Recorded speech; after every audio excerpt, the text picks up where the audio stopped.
જરૂરત પડે ને ત્યારે વડીલોની સલાહ લેવાય. જે ઘરમાં વડીલોની સલાહ બાપુ નથી લેવાતી ને અંતે પછી ઘરના લોકોને વકીલોની સલાહ લેવી પડે છે.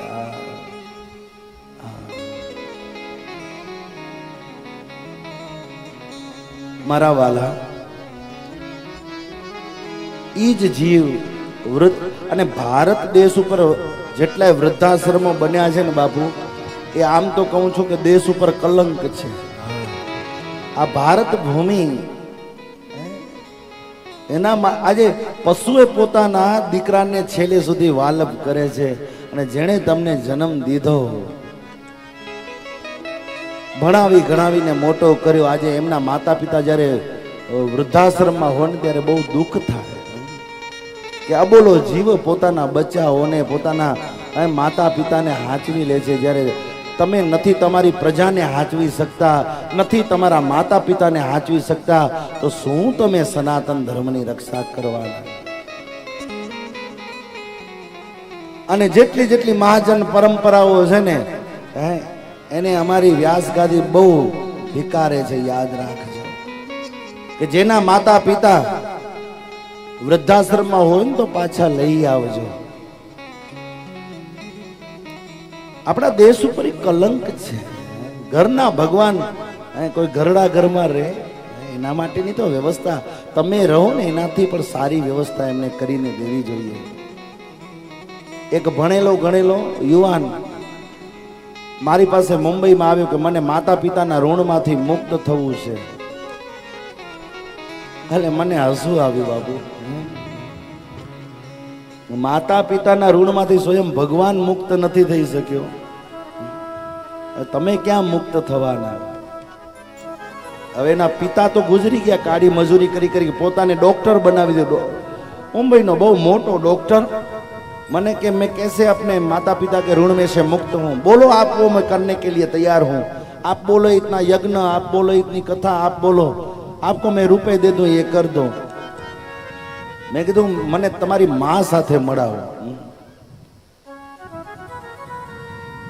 એટલે ડાઈ માં હતી. માને કીધું કે તારા દીકરાને ઋણમાંથી મુક્ત થવું છે. એટલે ચોધારે આંસુ રડવા લાગ્યો. शास्त्री जी महाराज, मैं आपको क्या कहूं, रुपए का घमंड इसको इतना है, जब भी नहीं था कुछ, कैसे पढ़ाया है इसको पता नहीं. 4 घर के काम करके आती थी. इसके पापा मजूरी काम करते थे और आज ये रुपए वाला बन गया. तो वो बोल रहा है इनके पापा तो है नहीं, बार बार मुझे भी सुना रहा है क्या तेरे को रुपए दे दूं तो किसी वृद्धाश्रम में चली जा तीर्थ यात्रा करने को. अब मैं कहाँ जाऊं? मैं 80 बरस की बुढ़िया हो गई. ત્યારે મેં માને કીધું કે કાંઈ નહીં, ઋણ ઉતારવું છે ને માં, થોડીક ટેકનિક વાપરી લે. જે નાનપણમાં ઈ કરતો ઈ તું હવે મોટાપામાં કર. એને કહી દે કે રૂપિયા જોઈતા નથી, પણ આજથી ઋણ ઉતારવાનું શરૂ. એટલે મેં ગુરુ મંત્ર એને ફૂંકી દીધો. રાત્રે સૂતો ને ત્યારે પાણી નાખી દીધું એના પથારીમાં. હવે શિયાળાની સિઝન, અને એ માએ ફ્રીજ માંથી કાઢીને બરફ વાળો પાણી નાખી દીધો, ઠંડુ પાણી. ત્યાં તો ડોક્ટર દીકરો ઊભો થઈ ગયો કે माँ ये क्या कर रही है, तुझे पता नहीं है ऐसी ठंडी की सीजन में कोई हमारे बेड पे, हमारी पथारी में कोई पानी थोड़ा डाला जाता है. ત્યારે ડાઈ માએ કીધું આ તો હજી પહેલો દિવસ છે. સવારે કીધું ને ઋણ ઉતારવાનું, આજથી ટ્રેનિંગ ચાલુ. આ તો પહેલો દિવસ છે હજી. દીકરો ડાયો હતો, સમજી ગયો.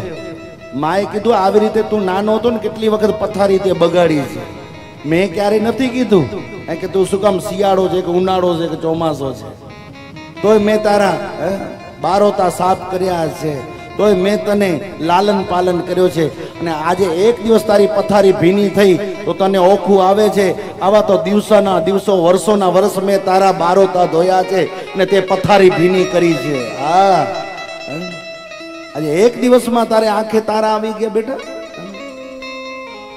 દીકરો ડાયો તો સમજી ગયો કે મા બાપના ઋણ ઉતરે નહીં. આવ્યો મારી પાસે, હું તો પગના હા આખા શરીરના ચામડા કાઢીને પગના પગરખા પહેરાવીશ ને તો તારા મા બાપના ઋણમાંથી તું મુક્ત થાય એમ નથી. એવી કોઈ વ્યવસ્થા છે જ નહીં કે કોઈ તમે મા બાપના ઋણમાંથી મુક્ત થઈ જાઓ.